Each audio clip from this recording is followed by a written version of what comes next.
நடந்து முடிந்த 16வது மக்களவைக்கான தேர்தல் முடிவுகளுக்கான சிறப்பு நேரலைக்கு மீண்டும் உங்களை வரவேற்கிறோம். நமது செய்தியாளர்கள் திருமதி ஃபாத்திமா பாபு மற்றும் திரு ஸ்ரீதர் நாராயண் ஆகியோர் காத்திருக்கிறார்கள் முன்னணி நிலவரங்களை விரைந்து அளிப்பதற்காக.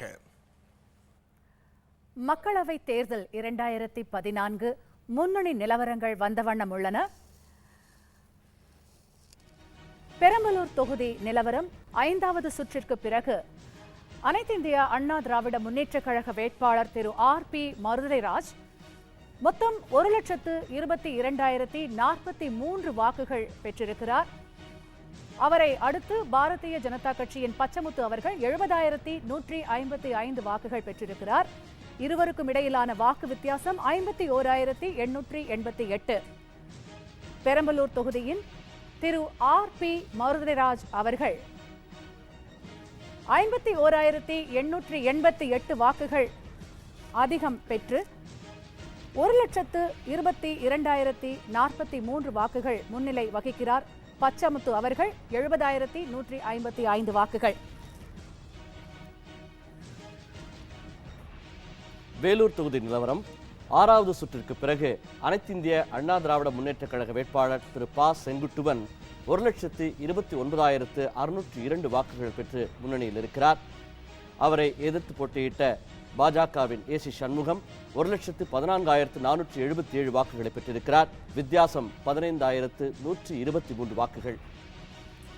வேலூர் தொகுதி நிலவரம் 6வது சுற்றுக்கு பிறகு அஇஅதிமுக வேட்பாளர் திரு ப செங்குட்டுவன் 1,29,602 வாக்குகளை பெற்று முன்னணியில் இருக்கிறார். பாஜக வேட்பாளர் AC சண்முகம் 1,14,477 வாக்குகளை பெற்று பின்னணியில் இருக்கிறார். வித்தியாசம் 15,123 வாக்குகள்.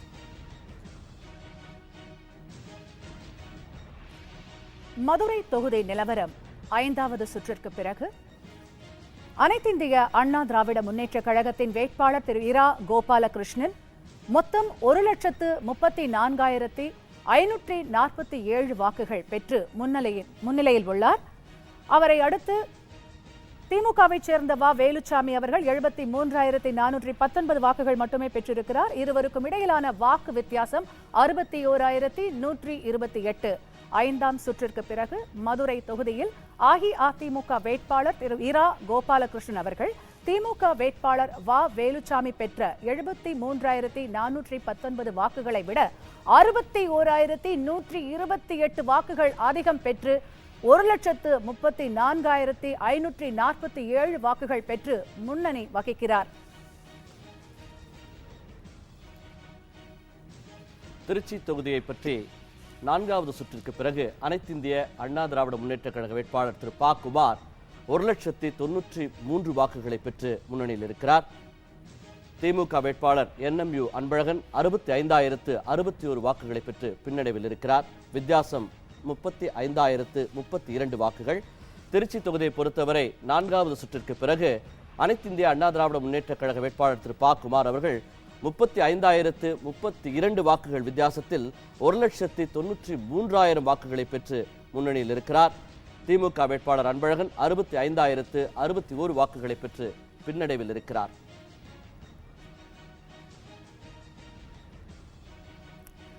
திண்டுக்கல் தொகுதி நிலவரம் 4ஆம் சுற்றிற்கு பிறகு அஇஅதிமுக வேட்பாளர் திரு M உதயகுமார் 1,06,904 வாக்குகள் பெற்று முன்னிலை வகிக்கிறார். திமுகவை சேர்ந்த S காந்திராஜன் பெற்ற வாக்குகள் 80,045. இருவருக்கும் இடையிலான வாக்கு வித்தியாசம் 26,859 வாக்குகள். திண்டுக்கல் தொகுதி 4ஆம் சுற்றிற்கு பிறகு அஇஅதிமுக வேட்பாளர் திரு M உதயகுமார் திமுக வேட்பாளர் திரு S காந்திராஜன் பெற்ற 80,045 வாக்குகளை விட 26,859 வாக்குகள் கூடுதலாக பெற்று 1,06,904 வாக்குகள் பெற்று முன்னிலை வகிக்கிறார்.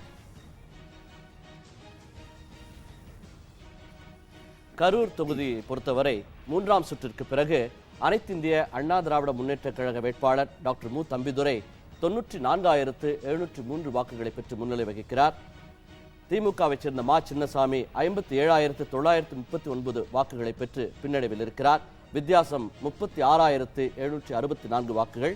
கரூர் தொகுதி நிலவரம் 3வது சுற்றிற்கு பிறகு அனைத்திந்திய அண்ணா திராவிட முன்னேற்றக் கழக வேட்பாளர் டாக்டர் மு தம்பிதுரை பெற்ற வாக்குகள் 94,703. வித்தியாசம் 36,764 வாக்குகள். திமுகவை சேர்ந்த மா சின்னசாமி 57,939 வாக்குகளை பெற்று பின்னடைவில் இருக்கிறார்.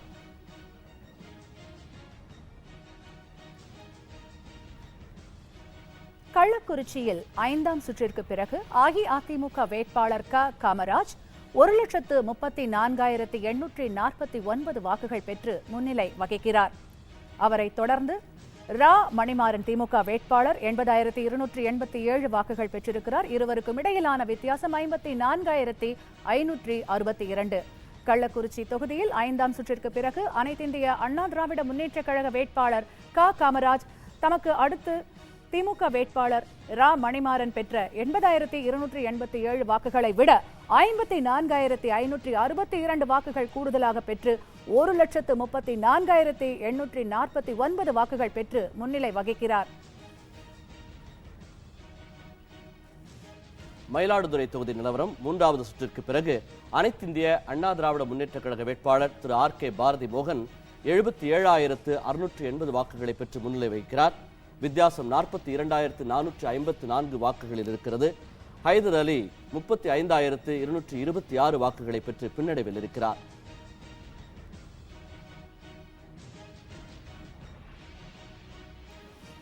மூன்றாம் சுற்றிற்கு பிறகு ராமநாதபுரம் தொகுதி அனைத்திந்திய அண்ணா திராவிட முன்னேற்ற கழக வேட்பாளர் திரு அன்வர் ராஜா 59,885 வாக்குகள் பெற்று முன்னிலை வகிக்கிறார். அவரை அடுத்து திமுக முகமது ஜலீஸ் 45,460 வாக்குகள் பெற்றிருக்கிறார்.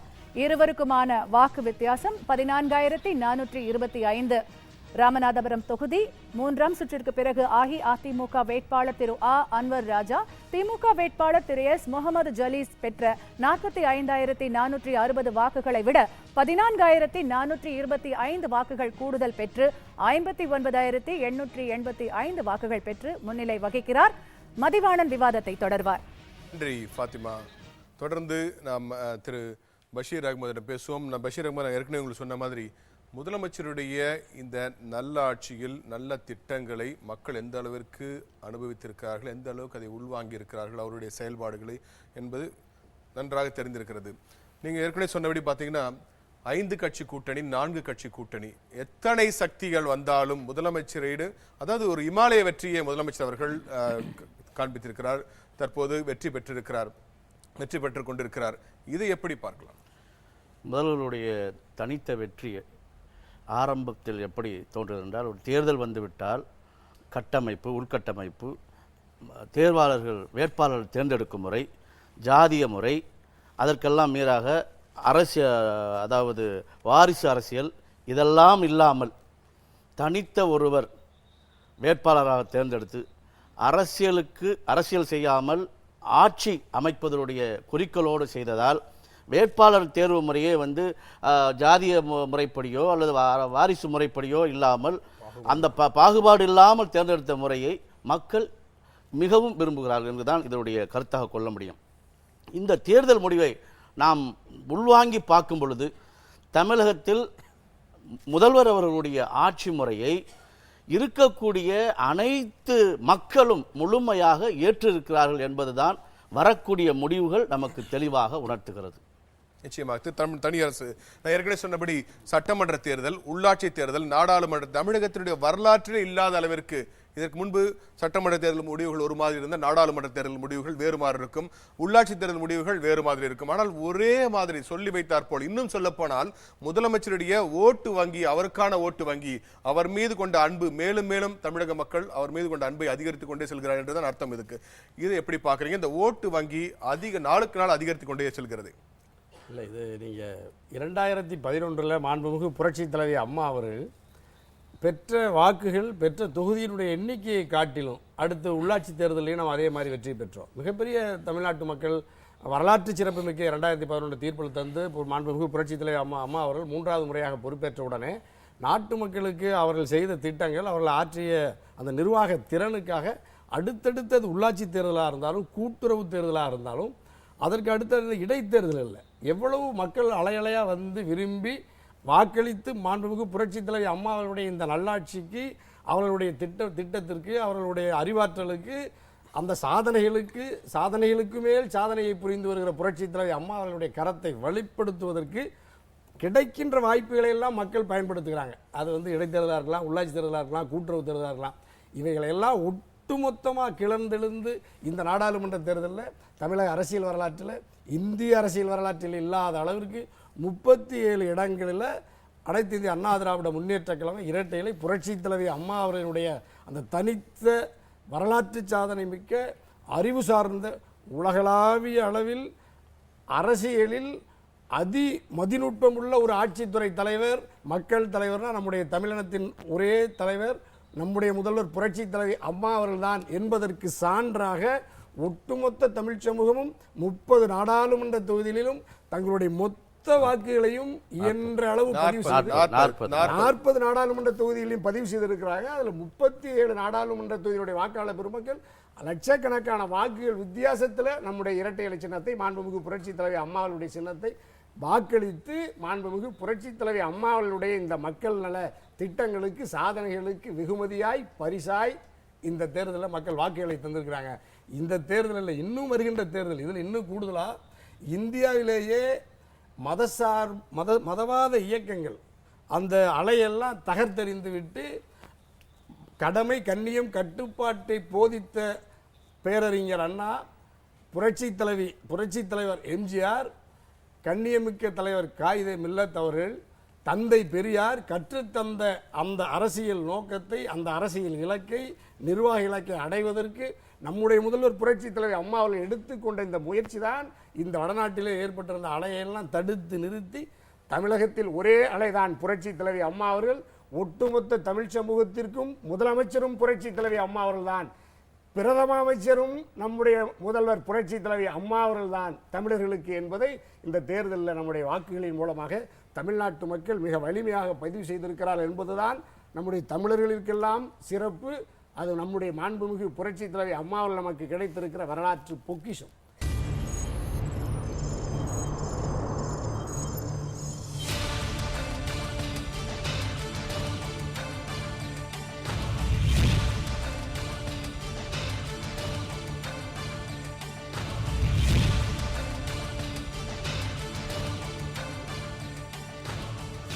மக்களவை தேர்தல் முடிவுகளுக்கான சிறப்பு நேரலைக்கு சார்பாக ஜெயா டிவியின் சார்பாக உங்களை மீண்டும் அன்புடன் வரவேற்கிறோம். முன்னணி நிலவரம், தமிழகம் மற்றும் தேசிய அளவிலான முன்னணி நிலவரங்களை அறிவிப்பதற்காக நமது செய்தியாளர்கள் ஃபாத்திமா பாபு மற்றும் திரு ஸ்ரீதர் நாராயண் ஆகியோர் காத்திருக்கிறார்கள். ஃபாத்திமா பாபு, மக்களவை தேர்தல் 2014 தமிழகத்தின் முன்னணி நிலவரங்களை பார்ப்போம். காஞ்சிபுரம் தனி தொகுதி 5ஆம் சுற்றிற்கு பிறகு அனைத்திந்திய அண்ணா திராவிட முன்னேற்ற கழக வேட்பாளர் திருமதி மரகதம் குமரவேல் 1,29,879 வாக்குகள் பெற்று முன்னிலை வகிக்கிறார். திமுகவை சேர்ந்த ஜி செல்வம் அவரை விட 43,062 வாக்குகள் பின்தங்கி 86,817 வாக்குகள் பெற்றிருக்கிறார்.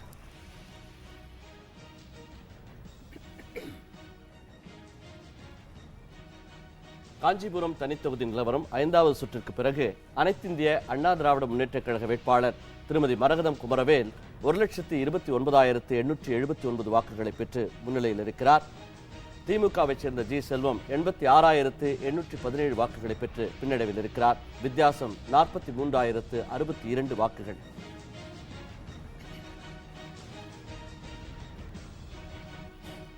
ஐந்தாம் சுற்றிற்கு பிறகு திருப்பூர் மக்களவை தொகுதி அனைத்திந்திய அண்ணா திராவிட முன்னேற்ற கழக வேட்பாளர் திருமதி வி சத்யபாமா 1,36,644 வாக்குகள் பெற்று முன்னிலை வகிக்கிறார். தினேஷ்குமார் தேமுதிக 79,195 வாக்குகள் பெற்று பின்னடைந்திருக்கிறார். இருவருக்குமான வாக்கு வித்தியாசம் 57,449. பொதுமக்களை, அஇஅதிமுக தொண்டர்களை சந்திக்க வந்து கொண்டிருக்கிறார். அந்த நேரடி காட்சிகள் இன்னும் சில துளிகளில், மணித்துளிகளில் பார்க்க இருக்கிறோம். நாடாளுமன்ற மக்களவை தேர்தலில் வரலாறு காணாத வெற்றியை அனைத்திந்திய அண்ணா திராவிட முன்னேற்ற கழகத்திற்கு வழங்கியுள்ள எனது அன்பார்ந்த தமிழக மக்களுக்கு முதலில் எனது நெஞ்சார்ந்த நன்றியினை தெரிவித்துக் கொள்கிறேன். தமிழக மக்கள் என் மீதும் நான் தலைமையேற்றிருக்கும் அனைத்து இந்திய அண்ணா திராவிட முன்னேற்ற கழகத்தின் மீதும் முழுமையான நம்பிக்கையை வைத்துள்ளார்கள் என்பதனை இந்த தேர்தல் முடிவுகள் உலகிற்கே எடுத்துக்காட்டியுள்ளன. வாக்களித்து இத்தகைய ஒரு மகத்தான வெற்றியை வழங்கிய தமிழக மக்களுக்கு, வாக்காளர் பெருமக்களுக்கு மீண்டும் ஒரு முறை எனது இதயங்கனிந்த நன்றியினை தெரிவித்துக் கொள்கிறேன். அனைத்து இந்திய அண்ணா திராவிட முன்னேற்ற கழகத்தின் தேர்தல் வெற்றிக்காக பாடுபட்ட அனைத்து இந்திய அண்ணா திராவிட முன்னேற்ற கழகத்தின் கழக கண்மணிகள், இந்த மகத்தான வெற்றிக்காக அல்லும் பகலும் அயராது உழைத்த இளையதெய்வம் புரட்சித் தலைவர் எம்ஜிஆரின் இரத்தத்தின் இரத்தமான என் உயிரினும் மேலான கழக உடன்பிறப்புகள், கிளைக்கழக செயலாளர்கள், ஊராட்சி செயலாளர்கள் மற்றும் நிர்வாகிகள், வார்டு மற்றும் வட்டக்கழக செயலாளர்கள் மற்றும் நிர்வாகிகள், பேரூராட்சி கழக நிர்வாகிகள் மற்றும் செயலாளர்கள், நகர ஒன்றிய கழக செயலாளர்கள் மற்றும் நிர்வாகிகள், மாவட்ட கழக செயலாளர்கள் மற்றும் நிர்வாகிகள், நாடாளுமன்ற சட்டமன்ற உறுப்பினர்கள், அமைச்சர் பெருமக்கள், தலைமை கழக நிர்வாகிகள் உள்ளிட்ட அனைவருக்கும், கழகத்தின் சார்பு அமைப்புகளில் பொறுப்புகள் வகிக்கும் நிர்வாகிகளுக்கும் உறுப்பினர்களுக்கும் எனது மனமார்ந்த நன்றியினை தெரிவித்துக் கொள்கிறேன். அனைத்து இந்திய அண்ணா திராவிட முன்னேற்ற கழகத்திற்காக பிரச்சாரத்தை மேற்கொண்டு கழகத்தின் வெற்றிக்காக பாடுபட்ட தோழமை கட்சிகளின் தலைவர்களுக்கும் தொண்டர்களுக்கும் எனது நன்றியினை தெரிவித்துக் கொள்ள விரும்புகிறேன். முழுமையான முடிவுகள் இன்னும் வெளியாகவில்லை. இருப்பினும் இந்த தேர்தல் முடிவுகள் எந்த திசையை நோக்கி செல்கின்றன என்பது அனைவருக்கும் தெளிவாகிவிட்டதால் இப்பொழுது உங்களை சந்தித்து இந்த கருத்துக்களை தெரிவித்துக் கொண்டிருக்கிறேன். First of all, I would like to thank my beloved people of Tamil Nadu for this massive victory which they have given to the All India Anna DMK. This is a historic, unparalleled, unprecedented victory. The All India Anna DMK has achieved this victory on its own without any partners in an alliance with it. At this point of time, I would like to thank all those who have worked hard and sincerely for the victory of our party candidates. I also wish to thank the people of Tamil Nadu for having bestowed on the All India Anna DMK the distinction of emerging as the third largest party in parliament in the country. என்ன அப்படி ஒரு சூழ்நிலை இப்போ இல்லையே. First of all, congratulations. Thank you. As you said, you're going to be the third largest party in the center. So what is going to be your concern, or what is going to be your demands in the center, in the parliament? What is going to be the role of AIADMK in the nation? We have already released our election manifesto. So we will endeavor to fulfill all the promises we have made to the people in our election manifesto. தமிழக மக்கள் என் மீதும் அனைத்து இந்திய அண்ணா திராவிட முன்னேற்ற கழகத்தின் மீதும் வைத்துள்ள நம்பிக்கைக்கு பாத்திரமாக நாங்கள் நடந்து கொள்வோம் என்பதை தெரிவித்து, நாடாளுமன்ற மக்களவை தேர்தலையொட்டி கழகத்தின் சார்பில் வெளியிடப்பட்ட தேர்தல் அறிக்கையில் என்னென்ன வாக்குறுதிகளை தமிழக மக்களுக்கு வழங்கியிருக்கிறோமோ அந்த வாக்குறுதிகளை நிறைவேற்ற நடவடிக்கை எடுப்பேன் என்பதையும் தெரிவித்துக் கொள்கிறேன்.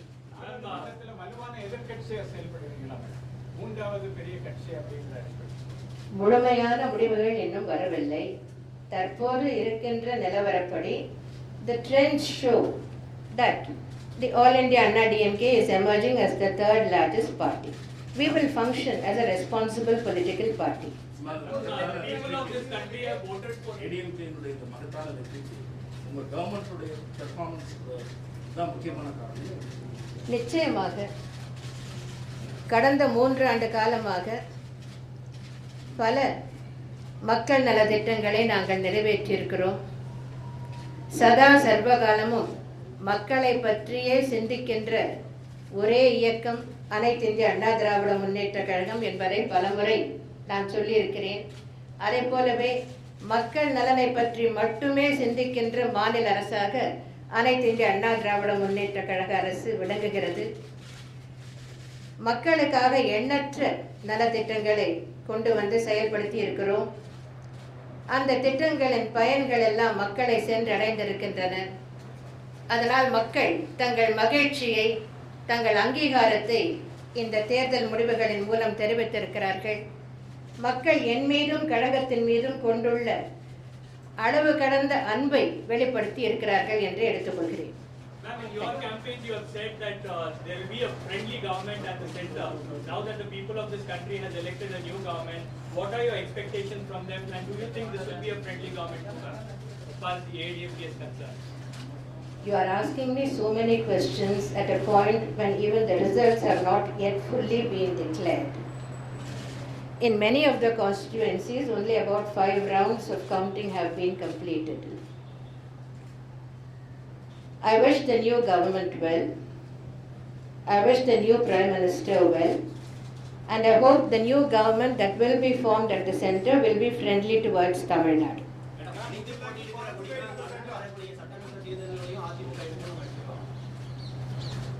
அந்த நேரத்தில் நீங்க கேளுங்க, அப்போ அதுக்கு பதில் சொல்றேன்.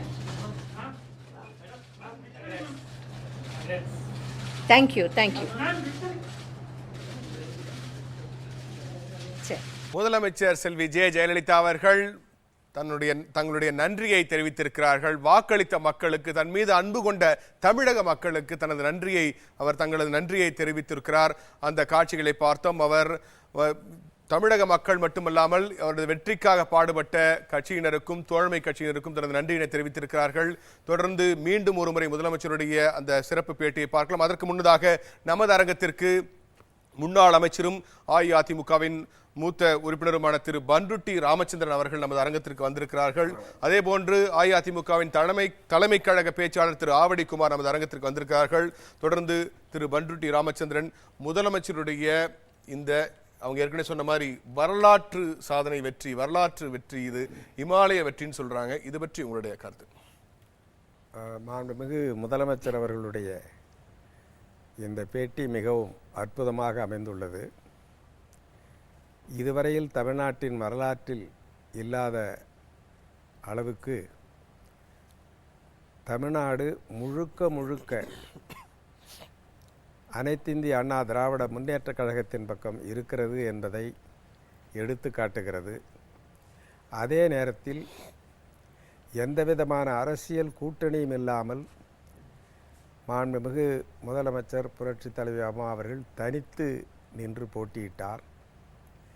அதற்கும் மேலாக அவர் எடுத்த அரசியல் நிலைப்பாடு, நாங்கள் காங்கிரஸோடோ அல்லது பாரதிய ஜனதாவோடோ கூட்டணி அமைக்க மாட்டோம், தமிழ்நாட்டின் தீராத பிரச்சனைகளை தீர்த்து வைப்பதற்கு மூன்றாவது அணி அமையுமேயானால் அதனுடைய தலைமை பொறுப்பை ஏற்றுக்கொண்டு டெல்லி அரசிலே அங்கம் வகிக்கக்கூடிய வாய்ப்பு கிடைக்குமானால் தமிழ்நாட்டின் பிரச்சனைகளை தீர்ப்பதுதான் என்னுடைய ஒரே லட்சியம் என்று எடுத்து சொன்னார்கள்.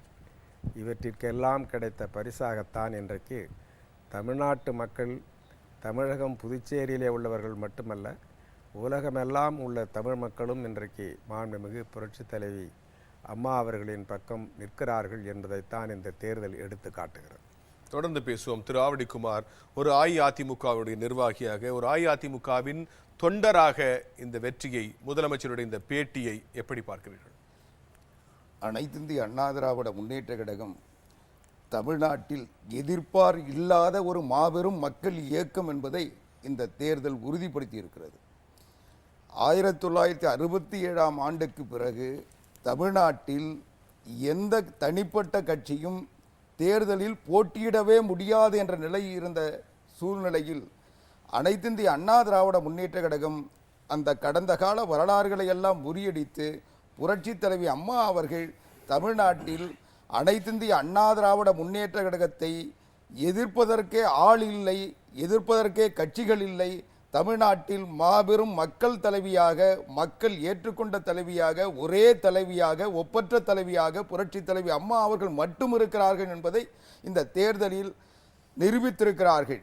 இன்றைக்கு தமிழ்நாட்டை பொறுத்தளவில் தேர்தலை தேர்தலாக நினைத்து தேர்தல் பணிகளை முதலில் இருந்து இறுதி வரை இன்றைக்கு முடிவு தெரிகின்ற இந்த நிலை வரை புரட்சித் தலைவி அம்மா அவர்கள் மட்டும்தான் தேர்தலை சந்திக்கின்ற களப்பணியை முறையாக செய்திருக்கிறார்கள், சிறப்பாக செய்திருக்கிறார்கள், மக்களை நம்பி செய்திருக்கிறார்கள் என்பதை இன்றைக்கு நிரூபித்திருக்கிறார்கள். ஆரம்பத்திலிருந்து தன்னுடைய இலக்கு 40 தொகுதிகள் மட்டும்தான். மற்ற இடங்களில் நாங்கள் எங்களுக்கு வாய்ப்பு இருந்தாலும் ஆதரவு இருந்தாலும் அங்கே பிரச்சாரம் செய்ய மாட்டோம், அங்கே போட்டியிட மாட்டோம் என்பதை புரட்சித் தலைவி அம்மா அவர்கள் தன்னுடைய இலக்காக நிர்ணயித்தார்கள். அந்த இலக்கை தமிழ்நாட்டில் போட்டியிட்ட எந்த அணி அல்லது எந்த கட்சியும் செய்யாத வகையில் தமிழ்நாடு முழுவதும் சுற்றுப்பயணம் செய்து 37 நாடாளுமன்ற தொகுதிகளில் இருக்கின்ற வாக்காளர்களை எல்லாம் ஒவ்வொரு தொகுதியிலும் போய் எல்லா 39 தொகுதிகளிலும் 39 தொகுதிகளிலும் புதுச்சேரியிலும் தொடர்ந்து அவர் பிரச்சாரம் செய்தார். நான் முடிச்சிடுறேன். 37 தொகுதிகளிலும் அந்த தொகுதியில் இருக்கின்ற மக்களை எல்லாம் ஒரு இடத்தில் ஒருங்கிணைத்து அந்த இடத்தில் சந்தித்து நேரடியாக வேட்பாளரை அறிமுகப்படுத்தி வாக்குகளை கேட்டார்கள். அதற்கு பிறகு சென்னையை சார்ந்த 3 தொகுதிகளிலும் நேரடியாக அவர்களை நாடி போய் வீதி வீதியாக சென்று 20 இடங்களில் பிரச்சாரம் செய்து அவர்களிடத்திலே வாக்குகளை கேட்டார்கள். ஆக இன்றைக்கு வேறு எந்த தலைவரும் தமிழ்நாட்டில் இது போன்று திட்டமிட்டு மக்களை சந்தித்து வாக்காளர்களை சந்தித்து வாக்குகளை கேட்கவில்லை. புரட்சி தலைவி அம்மா அவர்கள் தான் இந்த தேர்தலை மக்களிடத்திலே நேரடியாக சந்தித்து வாக்குகளை கேட்டு பெற்றிருக்கிறார்கள். ஆக மக்களை புரட்சி தலைவி அம்மா நம்புகிறார், மக்கள் புரட்சி தலைவி அம்மா அவர்களை நம்புகிறார்கள். இதுதான் தொடர்ந்து தமிழ்நாட்டில் கடந்த சட்டமன்ற தேர்தலில் நடந்தது. தொடர்ந்து பேசுவோம். ரொம்ப சரியா சொன்னீங்க. சென்னை தவிர்த்த 37 தொகுதிகளிலும் சென்னையின் 3 தொகுதிகளிலும் ஒரு மிகப்பெரிய பிரச்சாரத்தை முடித்து மிகப்பெரிய வெற்றியை ஈட்டியிருக்கிற முதலமைச்சர் அவர்கள். தொடர்ந்து பேசுவோம் திரு ஆவடிக்குமார். அதற்கு முன்பாக திரு மதுரை ஆதீனம் அவர்கள் நம்மோடு தொடர்பில் இருக்கிறார்கள். அவரிடம் பேசுவோம். வணக்கம் ஐயா. அஇஅதிமுகவுடைய இந்த வரலாற்று சாதனை வெற்றி, இமாலய வெற்றி, முதலமைச்சர் அவர்களுடைய பேட்டியை கூட நீங்க இப்ப பார்த்திருப்பீங்க. உங்களுடைய கருத்து என்ன?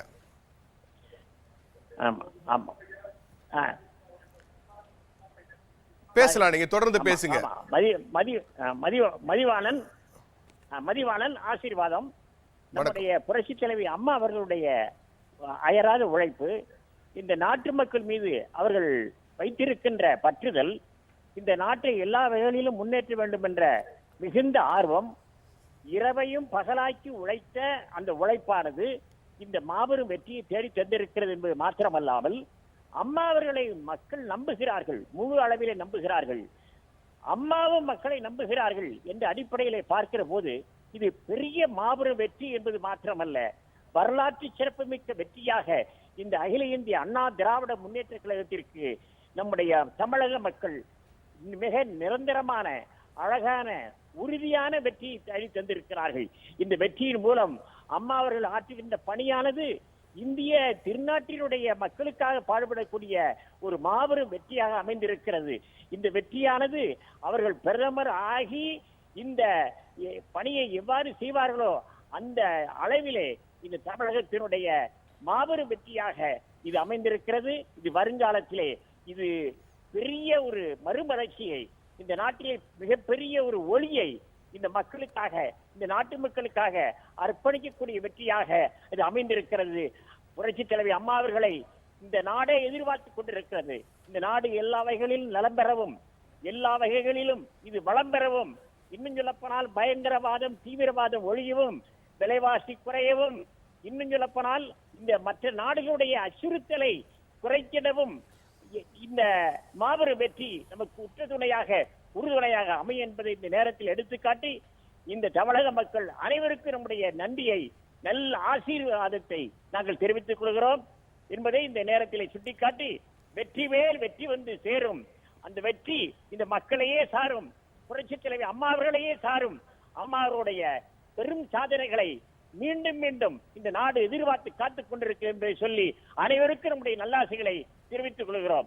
அம்மா அவர்கள் இந்த நாட்டிலே நாம் 2500 ஆண்டு காலத்திற்கு முன்னதாக மதுரை ஆதீனத்தை நிறுவியருடைய திருஞான சம்பந்தருக்கு உற்றதுணையாக உறுதுணையாக இருந்து இந்த சைவ பணியை தமிழ் பணியை மேற்கொண்ட மங்கையர்க்கரசியாரை நாம் பார்த்ததில்லை.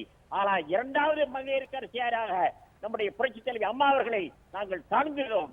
அந்த மங்கையர்க்கரசியாருடைய உற்றத்துணையோடு உறுதுணையோடு இந்த நாடு எல்லாவேளையும் வெற்றி பெறும் என்பதை இந்த நேரத்தில் தெரிவித்து ஆசீர்வதிக்கின்றோம். எல்லோருக்கும் ஆசீர்வாதம்.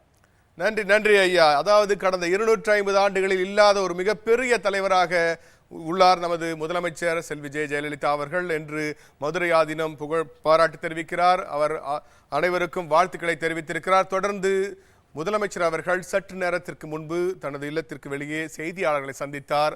அவரது பேட்டியையும் அந்த காட்சிகளையும் மீண்டும் ஒரு முறை பார்த்து விடலாம். நாடாளுமன்ற மக்களவை தேர்தலில் வரலாறு காணாத வெற்றியை அனைத்து இந்திய அண்ணா திராவிட முன்னேற்ற கழகத்திற்கு வழங்கியுள்ள எனது அன்பார்ந்த தமிழக மக்களுக்கு முதலில் எனது நெஞ்சார்ந்த நன்றியினை தெரிவித்துக் கொள்கிறேன். தமிழக மக்கள் என் மீதும் நான் தலைமை ஏற்றிருக்கும் அனைத்து இந்திய அண்ணா திராவிட முன்னேற்ற கழகத்தின் மீதும் முழுமையான நம்பிக்கையை வைத்துள்ளார்கள் என்பதனை இந்த தேர்தல் முடிவுகள் உலகிற்கே எடுத்துக்காட்டியுள்ளன. வாக்களித்து இத்தகைய ஒரு மகத்தான வெற்றியை வழங்கிய தமிழக மக்களுக்கு, வாக்காளர் பெருமக்களுக்கு மீண்டும் ஒரு முறை எனது இதயங்கனிந்த நன்றியினை தெரிவித்துக் கொள்கிறேன். அனைத்து இந்திய அண்ணா திராவிட முன்னேற்ற கழகத்தின் தேர்தல் வெற்றிக்காக பாடுபட்ட அனைத்து இந்திய அண்ணா திராவிட முன்னேற்ற கழகத்தின் கழக கண்மணிகள்,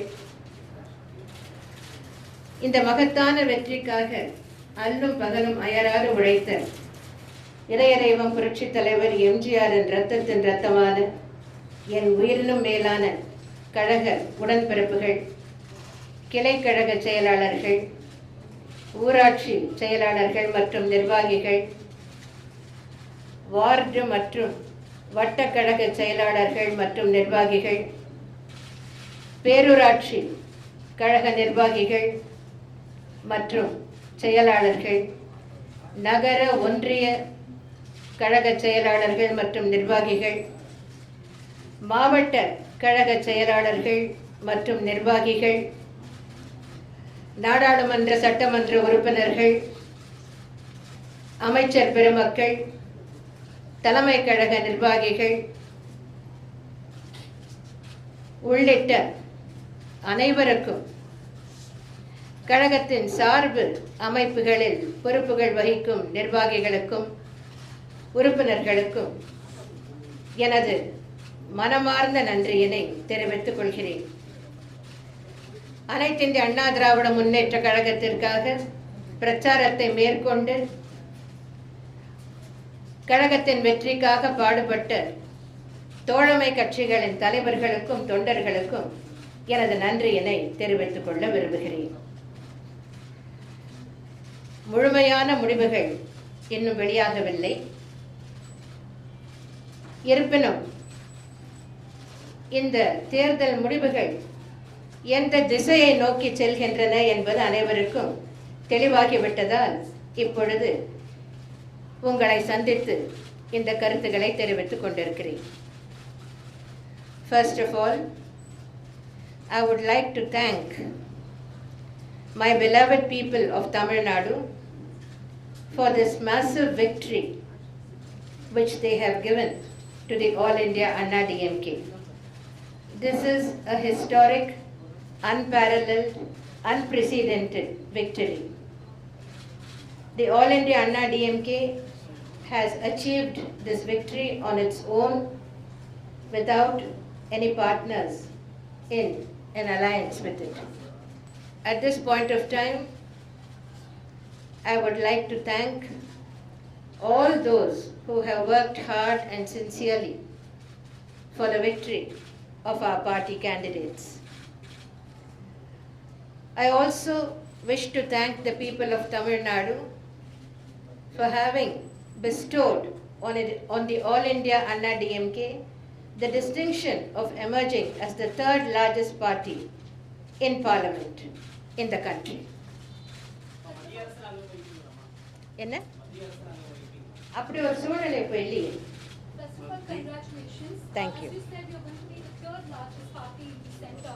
So what is going to be your concern, or what is going to be your demands in the center, in the parliament? What is going to be the role of AIADMK in the nation? We have already released our election manifesto. So we will endeavor to fulfill all the promises we have made to the people in our election manifesto. தமிழக மக்கள் என் மீதும் அனைத்து இந்திய அண்ணா திராவிட முன்னேற்ற கழகத்தின் மீதும் வைத்துள்ள நம்பிக்கைக்கு பாத்திரமாக நாங்கள் நடந்து கொள்வோம் என்பதை தெரிவித்து, நாடாளுமன்ற மக்களவை தேர்தலையொட்டி கழகத்தின் சார்பில் வெளியிடப்பட்ட தேர்தல் அறிக்கையில் என்னென்ன வாக்குறுதிகளை தமிழக மக்களுக்கு வழங்கியிருக்கிறோமோ அந்த வாக்குறுதிகளை நிறைவேற்ற நடவடிக்கை எடுப்பேன் என்பதையும் தெரிவித்துக் கொள்கிறேன்.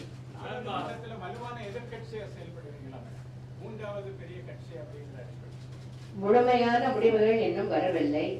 தற்போது இருக்கின்ற நிலவரப்படி the trends show that the All India Anna DMK is emerging as the third largest party. We will function as a responsible political party. People of this country have voted for ADMK.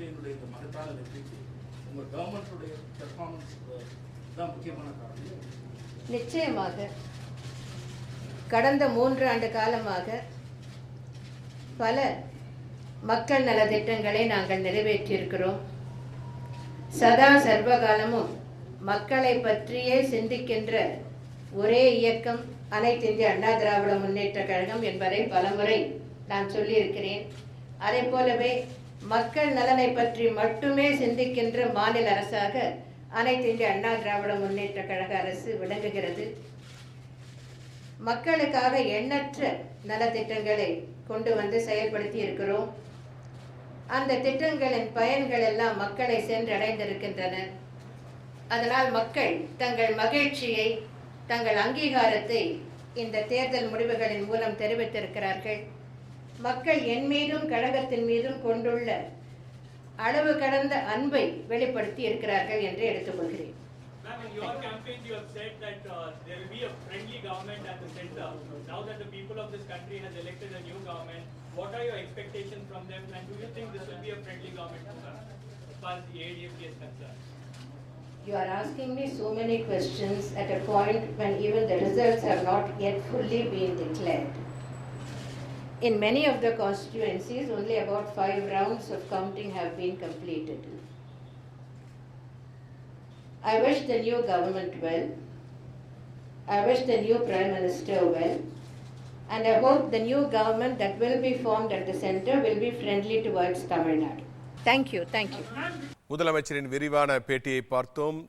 தமிழக மக்களுக்கு தன்னுடைய நன்றியை தெரிவித்தார். இந்த வெற்றிக்காக உழைத்தவர்களுக்கு தன்னுடைய நன்றியை தெரிவித்தார். முதலமைச்சருடைய பேட்டியை பார்த்தோம். தொடர்ந்து ஜெயா செய்திகள் தொடர்ந்து வர இருக்கிறது. ஜெயா செய்திகளை பார்த்துவிட்டு தொடர்ந்து நாம் விவாதத்தை தொடரலாம்.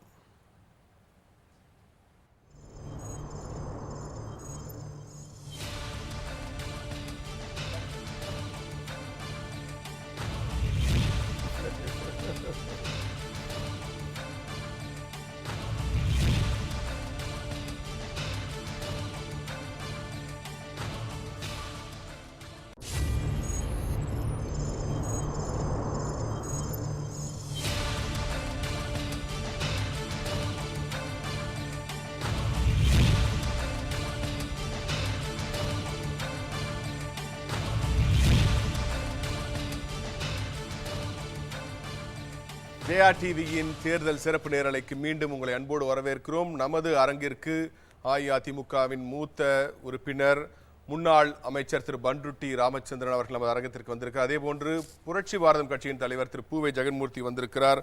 அதேபோன்று தமிழக முஸ்லீம் லீக் கட்சியின் தலைவர் திரு ஷேக் தாவூது மற்றும் அஇஅதிமுக தலைமை கழக பேச்சாளர் திரு ஆவடிக்குமார் நமது அரங்கத்திற்கு வந்திருக்கிறார்கள். வணக்கம் சார். வணக்கம் திரு பூவை ஜெகன்மூர்த்தி. இந்த இமாலய வெற்றி 37 தொகுதியில் அஇஅதிமுக தொடர்ந்து முன்னிலை, காலையில் இருந்தே ஓட்டு என்ன ஆரம்பத்திலிருந்து தொடர்ந்து முன்னிலை. இந்த வெற்றி பற்றி உங்களோட முதல் கட்ட கருத்து. புரட்சித் தலைவி அம்மா அவர்கள் தமிழக மக்களை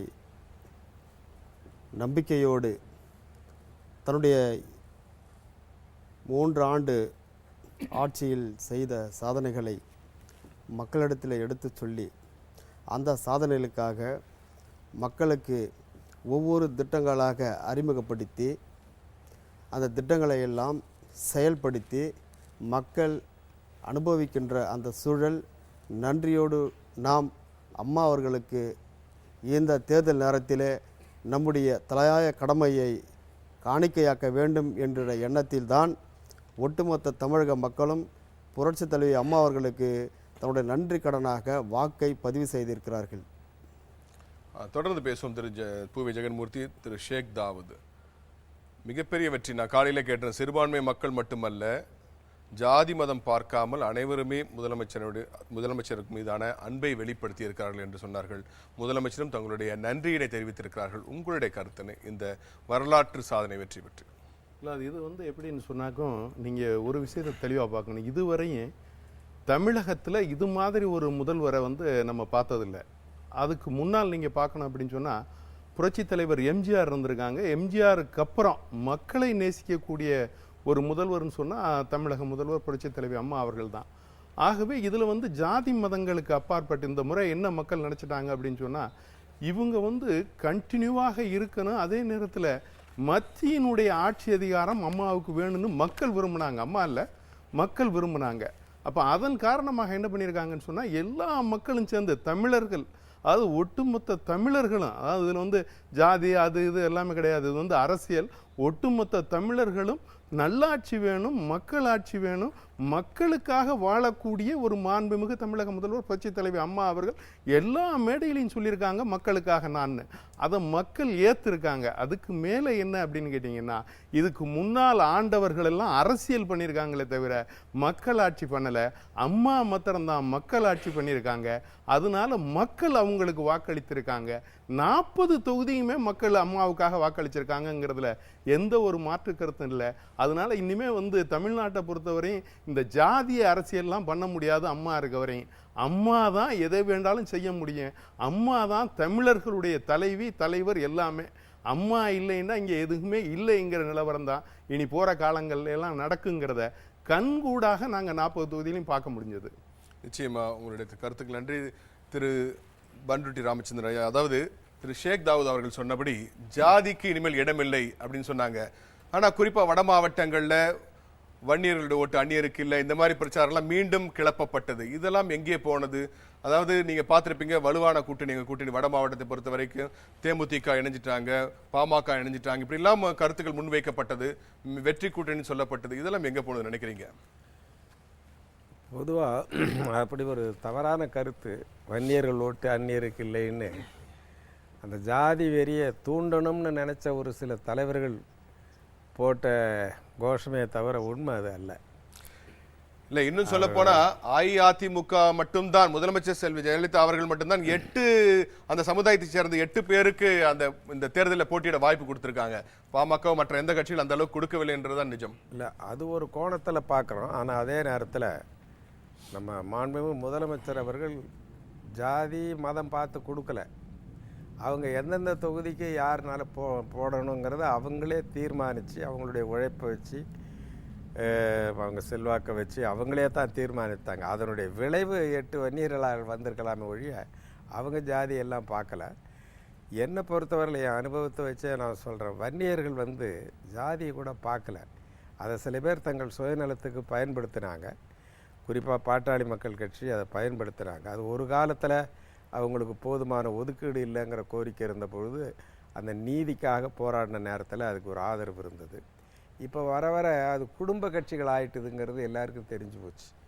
அது தேமுதிகவாக இருந்தாலும் சரி, பாமகவாக இருந்தாலும் சரி, ஒரு குறிப்பிட்ட குடும்பம் நல்லா இருக்கணும் அப்படிங்கிறதுக்காக அந்த கட்சிகள் நடத்தப்படுகின்றன என்ற விவரங்கள் நாட்டு மக்கள் அனைவருக்கும் தெரிஞ்சது. அதனுடைய விளைவு தான் ஒன்றும் அவங்களுக்கு செல்வாக்கு இல்லை.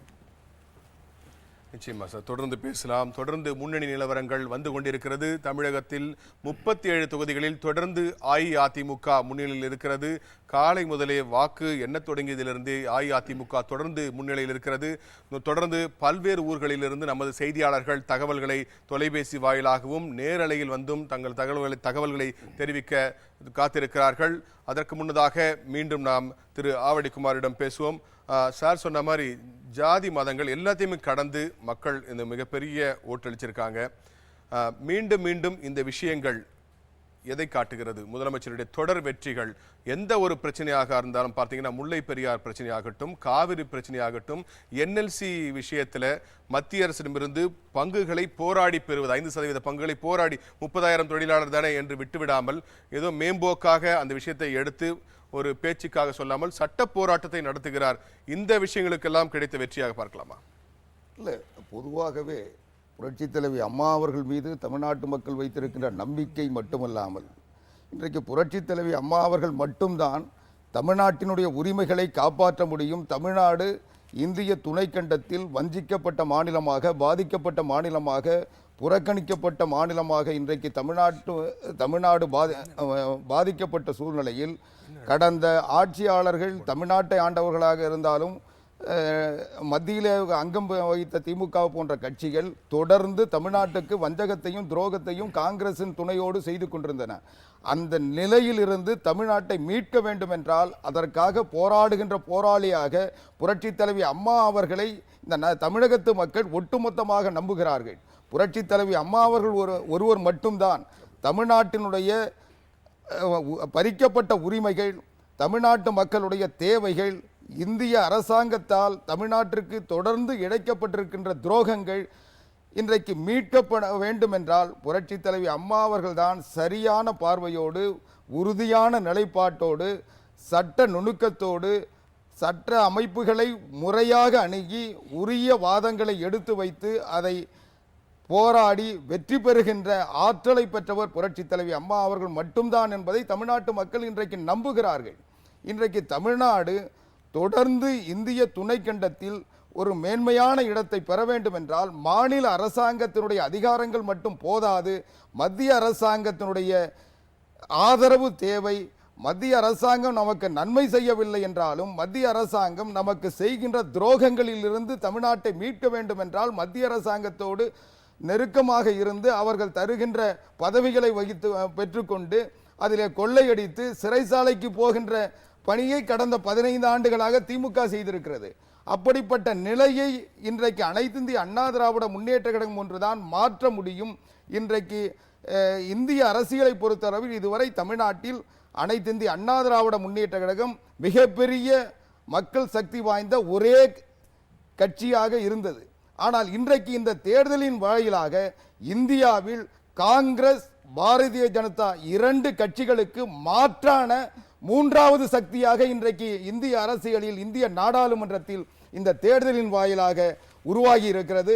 எனவே இந்தியாவில் காங்கிரசுக்கு மாற்று பாரதிய ஜனதா என்று சொல்லிக் கொண்டிருந்த நிலையில் இன்றைக்கு அந்த 2க்கும் மாற்றாக புரட்சி தலைவி அம்மா அவர்கள் என்பதை இந்த தேர்தல் இன்றைக்கு உறுதிப்படுத்தி இருக்கிறது.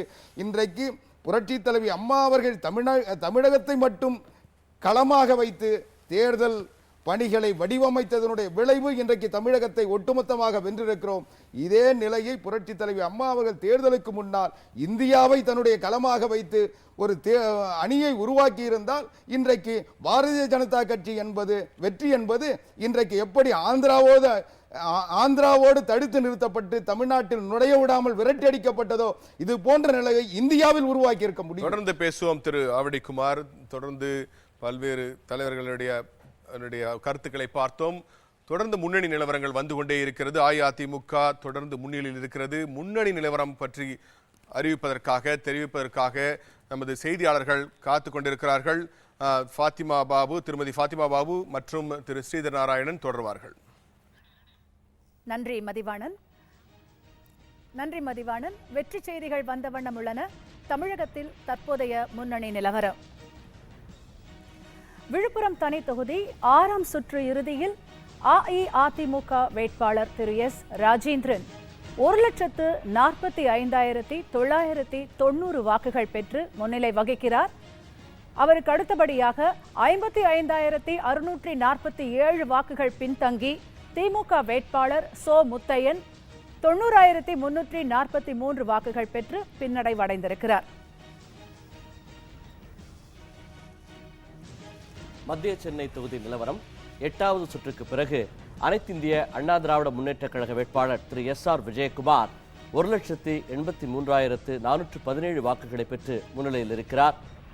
அவருக்கு மாற்றாக திமுக கட்சியை சேர்ந்த தயாநிதி மாறன் 1,62,419 வாக்குகளை பெற்று பின்னடைவில் இருக்கிறார். வித்தியாசம் 20,998 வாக்குகள்.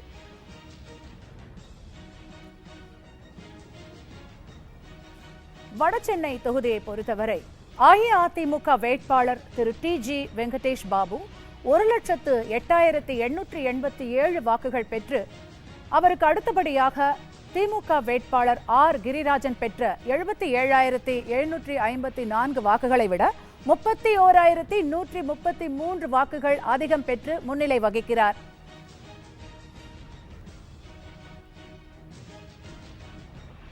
திருவண்ணாமலை தொகுதி நிலவரம்.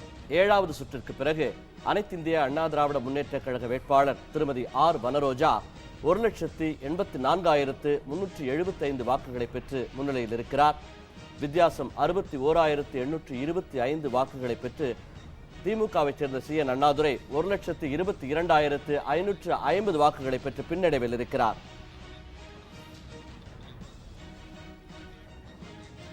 பதினைந்தாம் சுற்றின் இறுதியில் நீலகிரி தனி தொகுதியில் அஇஅதிமுக வேட்பாளர் டாக்டர் C கோபாலகிருஷ்ணன் 3,92,276 வாக்குகள் பெற்று முன்னிலை பெற்றிருக்கிறார். அவருக்கு 79,811 வாக்குகள் பின்தங்கி திமுக வேட்பாளர் R ராசா 3,12,465 வாக்குகள் பெற்றிருக்கிறார். கள்ளக்குறிச்சி தொகுதி நிலவரம். 9வது சுற்றுக்கு பிறகு அனைத்திந்திய அண்ணா திராவிட முன்னேற்ற கழக வேட்பாளர் திரு காமராஜ் 2,41,809 வாக்குகளை பெற்று முன்னிலையில் இருக்கிறார். திமுகவை சேர்ந்த மணிமாறன் 1,48,361 வாக்குகளை பெற்று பின்னடைவில் இருக்கிறார். வித்தியாசம் 93,448 வாக்குகள். கோயம்புத்தூர் தொகுதியில் 6ஆம் சுற்று முடிவில் அஇஅதிமுக வேட்பாளர் AP நாகராஜன் 1,29,277 வாக்குகள் பெற்று பாஜக வேட்பாளர் CP ராதாகிருஷ்ணன் பெற்ற 1,20,224 வாக்குகளை விட 9,053 வாக்குகள் கூடுதலாக பெற்று முன்னிலை வகிக்கிறார். நாமக்கல் தொகுதியை பொறுத்தவரை 7வது சுற்றுக்கு பிறகு அனைத்திந்திய அண்ணா திராவிட முன்னேற்ற கழக வேட்பாளர் திரு PR சுந்தரம் 2,22,364 வாக்குகளை பெற்று முன்னிலையில் இருக்கிறார். திமுகவை சேர்ந்த காந்தி செல்வன் 1,04,951 வாக்குகளை பெற்று பின்னடைவில் இருக்கிறார். இவர்களுக்குள் வித்தியாசம் 1,17,413 வாக்குகள்.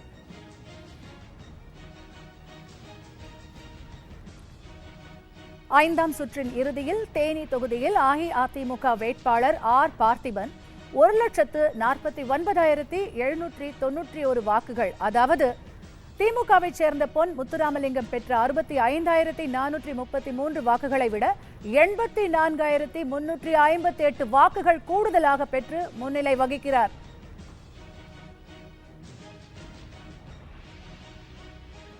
விருதுநகர் தொகுதியில் 7வது சுற்றிற்கு பிறகு அனைத்திந்திய அண்ணா திராவிட முன்னேற்ற கழக வேட்பாளர் திரு D ராதாகிருஷ்ணன் 1,54,842 வாக்குகளை பெற்று முன்னிலையில் இருக்கிறார்.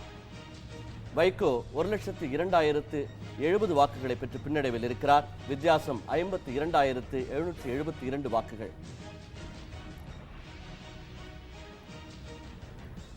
ராமநாதபுரம் தொகுதி 7ஆம் சுற்றிற்கு பிறகு அஇஅதிமுக வேட்பாளர் திரு ஆ அன்வர் ராஜா 1,36,388 வாக்குகள் பெற்று முன்னிலை வகிக்கிறார். திமுக வேட்பாளர் எஸ் முகமது ஜலீஸ் 97,916 வாக்குகள், அதாவது திரு ஆ அன்வர் ராஜாவை விட 38,472 வாக்குகள் பின்னடைந்திருக்கிறார். தூத்துக்குடி தொகுதி நிலவரம் 10வது சுற்றுக்கு பிறகு 69,978 வாக்குகள் வித்தியாசத்தில் 2,17,563 வாக்குகளை அனைத்து இந்திய அண்ணா திராவிட முன்னேற்ற கழக வேட்பாளர் திரு ஜே ஜெயசிங் தியாகராஜ் நட்டர்ஜி பெற்றிருக்கிறார். திமுகவை சேர்ந்த பே ஜெகன் 1,47,585 வாக்குகளை பெற்று பின்னடைவில் இருக்கிறார். 21வது சுற்றின் முடிவில் திருநெல்வேலி தொகுதியில் அஇஅதிமுக வேட்பாளர் KRP பிரபாகரன் 2,89,416 வாக்குகள் பெற்று முன்னிலை வகிக்கிறார். அவருக்கு அடுத்தபடியாக திமுக வேட்பாளர் சி தேவதாச சுந்தரம் 82,769 வாக்குகள் பின்தங்கி 2,06,647 வாக்குகள் பெற்றிருக்கிறார். தென்காசி தனி தொகுதி நிலவரம் 10வது சுற்றுக்கு பிறகு அனைத்திந்திய அண்ணா திராவிட முன்னேற்ற கழக வேட்பாளர் திருமதி வசந்தி முருகேசன் 2,24,370 வாக்குகளை பெற்று முன்னிலையில் இருக்கிறார். திமுகவை சேர்ந்த கிருஷ்ணசாமி 1,39,639 வாக்குகளை பெற்று பின்னடைவில் இருக்கிறார். வித்தியாசம் 84,731 வாக்குகள். 8வது சுற்றின் முடிவில் திண்டுக்கல் தொகுதியின் அனைத்திந்திய அண்ணா திராவிட முன்னேற்ற கழக வேட்பாளர் எம் உதயகுமார் 2,11,546 வாக்குகள் பெற்று முன்னிலை வகிக்கிறார். அவருக்கு அடுத்தபடியாக திமுக வேட்பாளர் எஸ் காந்திராஜன் 1,60,466 வாக்குகள், அதாவது 51,080 வாக்குகள் பின்தங்கியிருக்கிறார். சிதம்பரம் தனித்தொகுதி நிலவரம் 10வது சுற்றுக்கு பிறகு அனைத்திந்திய அண்ணா திராவிட முன்னேற்ற கழக வேட்பாளர் திரு மா சந்திரகாசி 2,08,581 வாக்குகளை பெற்று முன்னிலையில் இருக்கிறார். தொல் திருமாவளவன் 1,54,738 வாக்குகளை பெற்று பின்னடைவில் இருக்கிறார். வித்தியாசம் 73,843 வாக்குகள். கரூர் தொகுதி 7ஆம் சுற்றிற்கு பிறகு அனைத்திந்திய அண்ணா திராவிட முன்னேற்ற கழக வேட்பாளர் டாக்டர் மு தம்பிதுரை 2,20,867 வாக்குகள், அதாவது திமுகவை சேர்ந்த மா சின்னசாமி பெற்ற 1,39,959 வாக்குகளை விட 80,908 வாக்குகள் கூடுதலாக பெற்று முன்னிலை வகிக்கிறார் டாக்டர் மு தம்பிதுரை.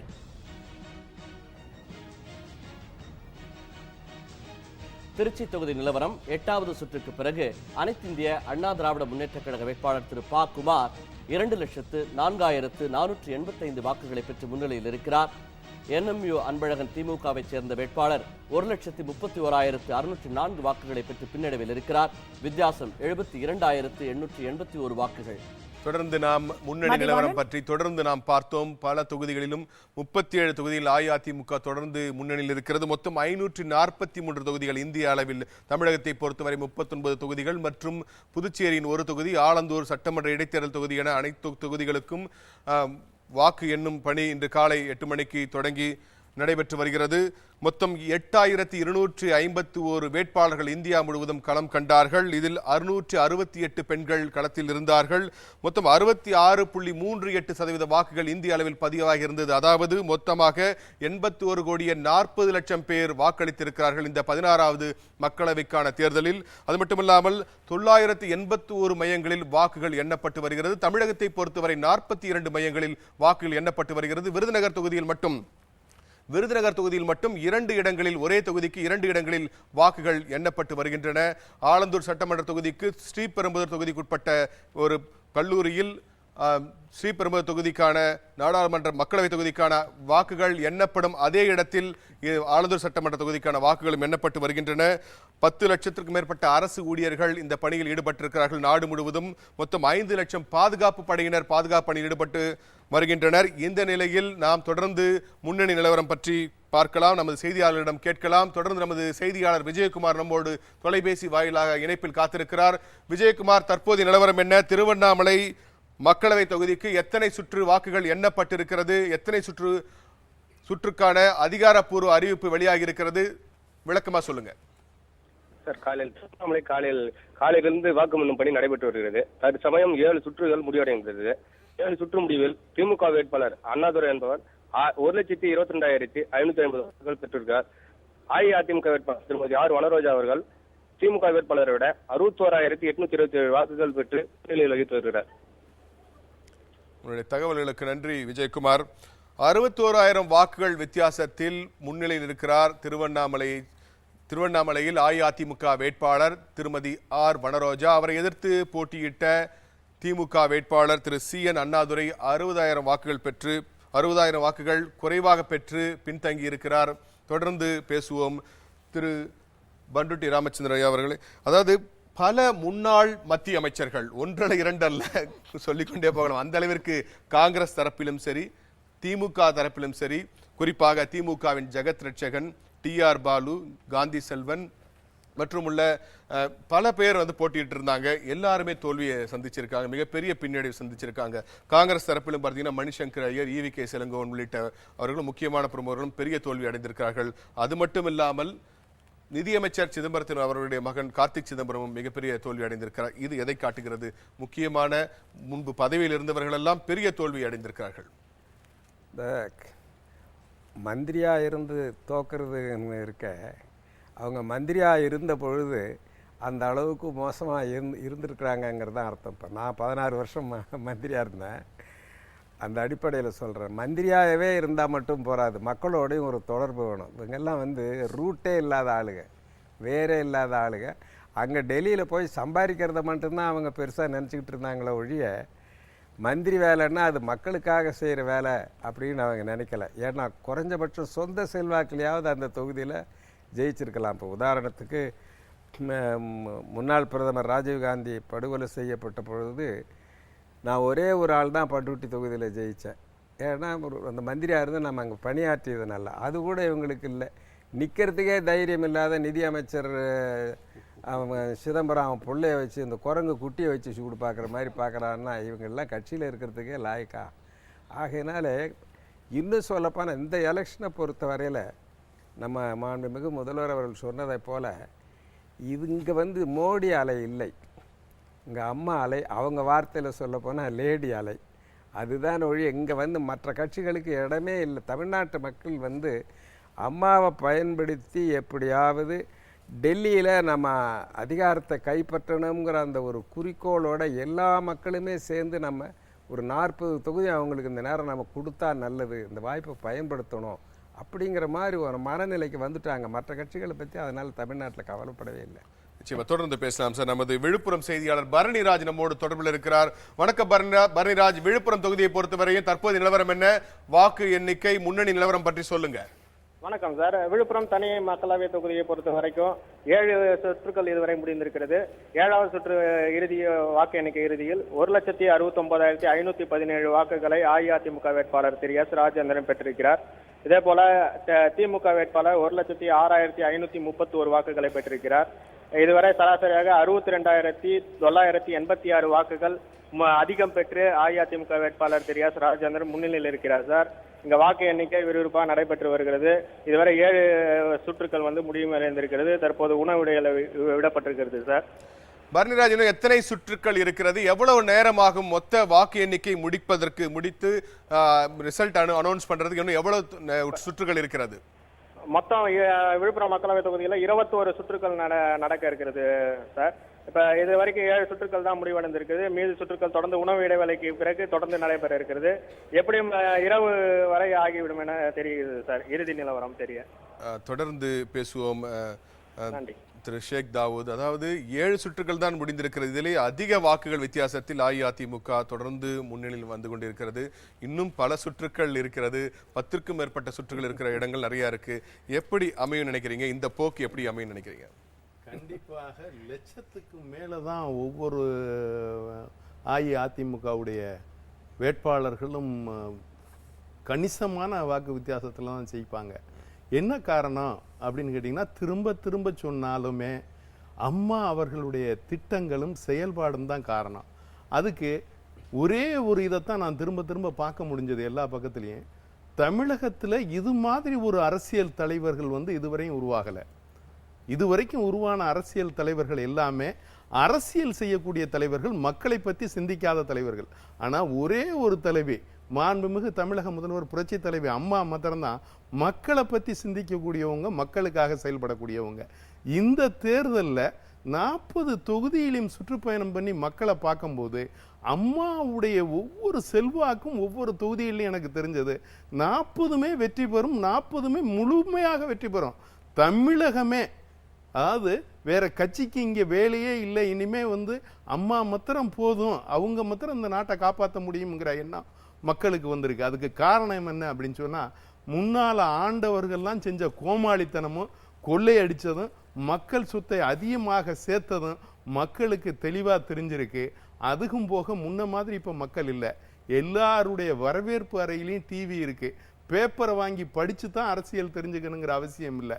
இப்போ கனிமொழியை பிடிச்சிட்டு போகிறதும் சரி, ராஜாவை விசாரிக்கிறதும் சரி, எல்லா பக்கமும் அதே மாதிரி சிபிஐ வந்து இவர் வந்து கருணாநிதியினுடைய அவங்க ஆஃபீஸ்லேயே என்கொயரி நடந்துக்கிட்டு போகிறதும் சரி, இதை எல்லாமே மக்கள் நேரடியாக பார்க்குறாங்க. நம்ம ஒரு தனியாக இனி மேடை போட்டு அவங்களுக்கு சொல்ல வேண்டிய அவசியம்லாம் இல்லை. ஆக மக்களுக்கு தெரியும் இவங்க பூரா புரட்டு, ஏமாத்து, மோசடி, மக்களை கொள்ளையடிக்கக்கூடியவங்க. அதில் ஒரே ஒரு நபர் மாத்திரம்தான், அது மாதிரி அம்மா மாத்திரம்தான் மக்களுக்காக 3 முறை முதல்வராக இருந்த போதும் எந்த வித ஊழலும் கரப்ஷனும் இல்லை. இந்த ஊழல் கேஸுகள்லாம் யார் போட்டது? இவங்களா உற்பத்தி பண்ணி இவங்களா போட்டது. அதை தொடர்ந்து அன்பழகன் திரும்ப திரும்ப மாற்றி மாற்றி அப்படி விசாரிக்கணும், இப்படி விசாரிக்கணும், அது மாதிரி விசாரிக்கணும், இது மாதிரி விசாரிக்கணும்னு போட்டு பெட்டிஷனை போட்டுக்கிட்டே இருக்காரு ஒழிய அம்மா வந்து இதில் எந்த சம்பந்தமும் இல்லை, எல்லாத்துலேயும் இருந்து வெளியே வந்திருக்காங்க. அதை மாதிரி மக்கள் இதை உணர்றாங்க. அதனால மக்களுக்கு இன்னைக்கு செல்வாக்கு உள்ளவங்க, மக்கள் நம்பக்கூடியவங்க, மக்கள் தலைவி, மக்கள் அம்மாண்டு கூப்பிடக்கூடியவங்க எல்லாரும் வயசு வித்தியாசம் இல்லாமல் நாங்கள் எல்லாருமே அம்மாண்டு கூப்பிடுறோம். அதே மாதிரி இன்னொன்று என்னென்னா, ஜாதிகளை எல்லாம் உடைச்சு ஒரே தலைவியாக அம்மாவாக ஏற்றுட்டு இருக்கோம். அதனால அம்மா தான் இனி தமிழகத்தை ஆள்வாங்க. இந்தியாவுக்கு வழிகாட்டக்கூடிய ஒரே திறமை உள்ள முதல்வர் மாண்புமிகு தமிழக முதல்வர் புரட்சி தலைவி அம்மா. ஆகவே இந்த வெற்றி என்பது எதை நோக்கி அப்படின்னு கேட்டிங்கன்னா, முழுமையாக 100க்கு 100% அம்மாவை நோக்கிய வெற்றி. அதனால பல லட்சம் வாக்கு வித்தியாசத்தில் ஒவ்வொரு வேட்பாளர்களும் ஜெயிப்பாங்க. அது யாருக்கு அளித்த வாக்கு அப்படின்னா, மாண்புமிகு தமிழக முதல்வர் அம்மா அவர்களுக்கு மக்கள் அளித்த வாக்கு. இதுதான் உண்மையான சரித்திரம், இப்போ தமிழகத்தினுடைய சரித்திரம். தொடர்ந்து பேசலாம். ஆலந்தூர் சட்டமன்ற தொகுதியை பொறுத்தவரை கிட்டத்தட்ட 8000 வாக்குகள் வித்தியாசத்தில் அஇஅதிமுக தொடர்ந்து முன்னிலையில் இருக்கிறது. அங்கு அஇஅதிமுக சார்பில் போட்டியிட்ட திரு VNB வெங்கட்ராமன் 8000க்கும் மேற்பட்ட வாக்குகள் பெற்று முன்னிலையில் இருக்கிறார். தொடர்ந்து அவரை எதிர்த்து போட்டியிட்ட திமுக வேட்பாளர் திரு RS பாரதி பின்தங்கி இருக்கிறார். தொடர்ந்து முன்னணி நிலவரங்களை வழங்குவதற்காக நமது செய்தியாளர் ஸ்ரீதர் நாராயணன் காத்திருக்கிறார். நன்றி மதிவாணன். மக்களவைத் தேர்தல் முடிவுகளை பற்றி நாம் பார்ப்போம். தற்போதைய நிலவரப்படி ஒவ்வொரு தொகுதியிலும் எவ்வளவு வாக்குகள் வித்தியாசத்தில் அனைத்திந்திய அண்ணா திராவிட முன்னேற்றக் கழக வேட்பாளர்கள் வெற்றி பெற்றிருக்கிறார்கள், வெற்றி பெற்றுக் கொண்டிருக்கிறார்கள், முன்னிலையில் இருக்கிறார்கள் என்பதை பார்ப்போம். ஸ்ரீபெரும்புதூர் தொகுதி நிலவரம் 6வது சுற்றிற்கு பிறகு அனைத்திந்திய அண்ணா திராவிட முன்னேற்றக் கழக வேட்பாளர் திரு KN ராமச்சந்திரன் 1,42,453 வாக்குகளை பெற்று முன்னிலையில் இருக்கிறார். திமுகவை சேர்ந்த எஸ் ஜெகத் ரட்சகன் 1,12,919 வாக்குகளை பெற்று பின்னடைவில் இருக்கிறார். வித்தியாசம் 29,534 வாக்குகள். அனைத்திந்திய அண்ணா திராவிட முன்னேற்ற கழக வேட்பாளர் திரு AP நாகராஜன் 1,73,639 வாக்குகள், அதாவது பாஜக CP ராதாகிருஷ்ணன் பெற்ற 1,61,595 வாக்குகளை விட 12,044 வாக்குகள் கூடுதலாக பெற்று திரு AP நாகராஜன் முன்னிலை வகிக்கிறார். மயிலாடுதுறை தொகுதி நிலவரம் 6வது சுற்றிற்கு பிறகு அனைத்திந்திய அண்ணா திராவிட முன்னேற்றக் கழக வேட்பாளர் திரு RK பாரதி மோகன் 1,59,627 வாக்குகளை பெற்று முன்னிலையில் இருக்கிறார். ஹைதர் அலி 73,762 வாக்குகளை பெற்று பின்னடைவில் இருக்கிறார். வித்தியாசம் 85,865 வாக்குகள்.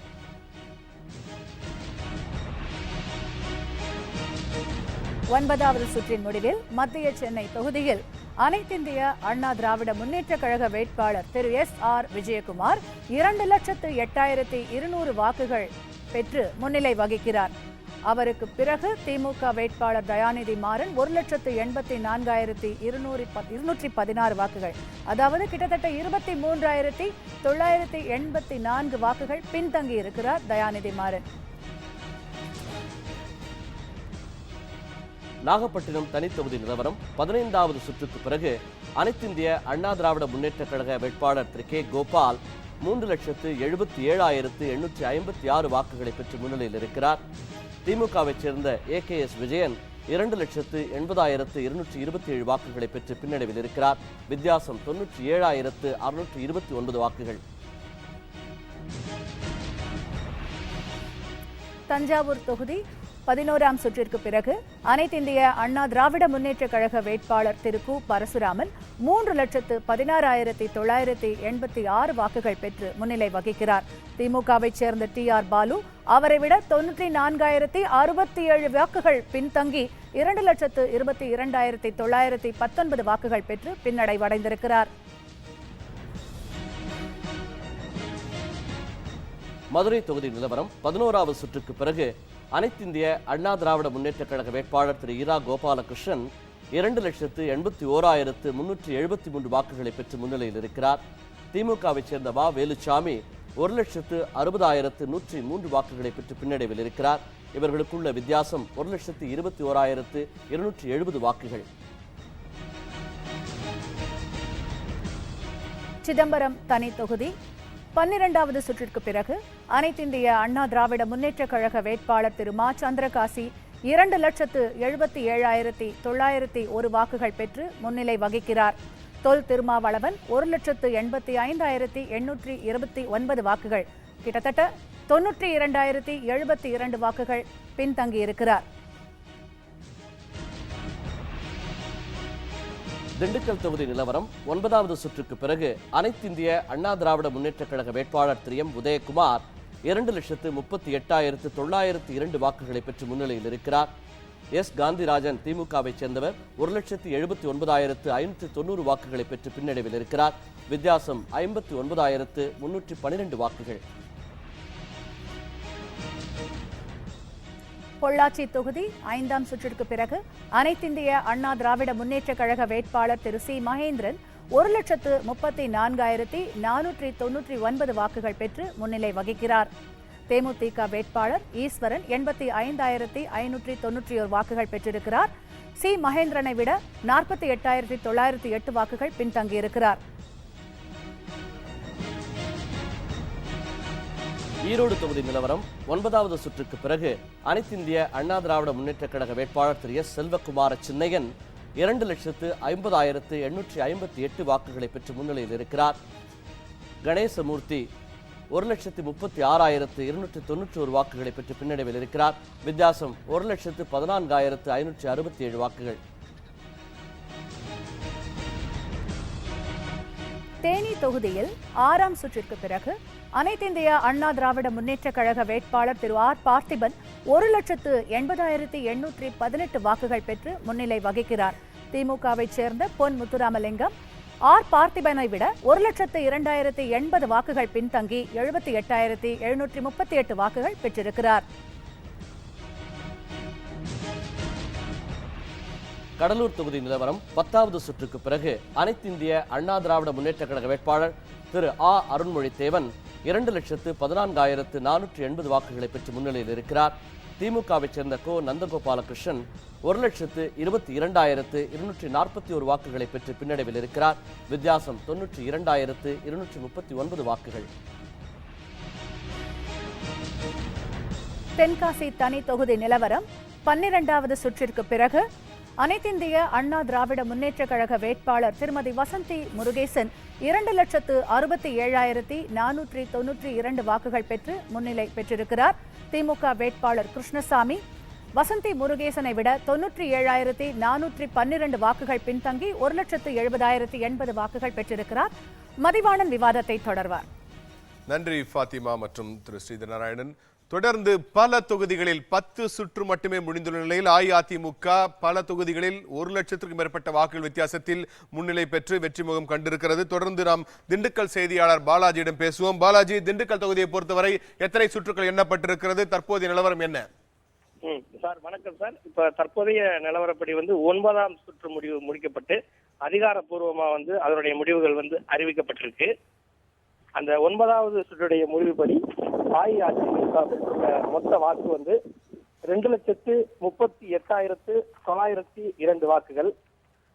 அஇஅதிமுக வேட்பாளரை எதிர்த்து போட்டியிட்ட திமுக வேட்பாளர் பெற்றுள்ள வாக்குகள் 1,79,590 வாக்குகள். இந்த 9வது சுற்று முடிவுல 59,312 வாக்குகள் அதிகம் பெற்று அஇஅதிமுக வேட்பாளர் உதயகுமார் முன்னிலையில் இருக்கிறார். இன்னும் எத்தனை சுற்றுகள் என்ன வேண்டியிருக்கு பாலாஜி? அதேமா இன்னும் மொத்தம் 20 சுற்றுக்கள் வரைக்கும் எண்ணப்பட வேண்டியுள்ளது. அதாவது 11 சுற்றுக்கள் மீதி உள்ள நிலையில ஆரம்பத்தில இருந்தே படிப்படியாக முதல் சுற்றுல இருந்து இப்ப உள்ள 9ஆம் சுற்று வரையும் படிப்படியாக அஇஅதிமுக வேட்பாளரே திமுக வேட்பாளரை பின்னுக்கு தள்ளி முன்னோக்கி சென்று கொண்டிருக்கிறார். இன்னும் அடுத்தடுத்து இப்ப 10வது சுற்று முடிவு கூட நம்ம அங்க பார்த்த வரைக்கும் அதுலயும் அஇஅதிமுகவை 10ஆம் சுற்றிலையும் முன்னிலையில் உள்ளது. அஇஅதிமுக திண்டுக்கல் தொகுதி மற்றும் சுற்றுவட்டார பகுதியில் இருக்கிற மற்ற தொகுதிகளிலும் தொடர்ந்து முன்னிலையில் இருக்கு. இதை அங்க இருக்கிற மக்கள், குறிப்பா அஇஅதிமுக தொண்டர்கள் எப்படி உணர்றாங்க? நிச்சயமா திண்டுக்கல் பாராளுமன்ற தொகுதியை பொறுத்த வரைக்கும் இது புரட்சி தலைவர் அஇஅதிமுகவை தொடங்கிய உடனே அஇஅதிமுக சந்தித்த முதல் பாராளுமன்ற தேர்தல் திண்டுக்கல் பாராளுமன்ற தொகுதியினுடைய இடைத்தேர்தல். அக்கட்சி பெற்ற முதல் வெற்றியும் திண்டுக்கல் பாராளுமன்ற தொகுதி தான் தேடி கொடுத்த முதல் வெற்றி. அதாவது அஇஅதிமுகவின் முதல் வெற்றிக்குரிய வேட்பாளரை பெற்று தந்த தொகுதி திண்டுக்கல் பாராளுமன்ற தொகுதி. அந்த தொகுதி மீண்டும் தற்போது திண்டுக்கல் பாராளுமன்ற தொகுதி அஇஅதிமுகவின் கோட்டையாக இப்ப மாறி இருக்கிறதுனால திண்டுக்கல் மாவட்டத்துக்குட்பட்ட திண்டுக்கல் பேருந்து நிலையம் அருகே அஇஅதிமுகவினரும் கொடைக்கானல், பழனி, நத்தம் உள்ளிட்ட அனைத்து பகுதிகளிலையும் அஇஅதிமுகவினர் இனிப்புகள் வழங்கியும் பட்டாசு வெடித்தும் இந்த இன்னும் சில மணி நேரங்கள்ல அதிகாரப்பூர்வமாக வெற்றி என்று அறிவிக்க போவதை உற்சாகமாக கொண்டாடி வர்றாங்க சார். உங்களுடைய தகவல்களுக்கு நன்றி பாலாஜி. தொடர்ந்து நாம் நேரலையில் அரங்கத்திற்கு பல கருத்துக்களை பகிர்ந்து கொண்டார்கள். திரு பண்டுட்டி ராமச்சந்திரன், உங்களுக்கு மிக்க நன்றி. அதே போன்று திரு ஆவடிக்குமார், உங்களுக்கு மிக்க நன்றி. தொடர்ந்து சிறப்பு நேரலையில் மீண்டும் சந்திக்கலாம் ஒரு சிறிய இடைவேளைக்கு பிறகு.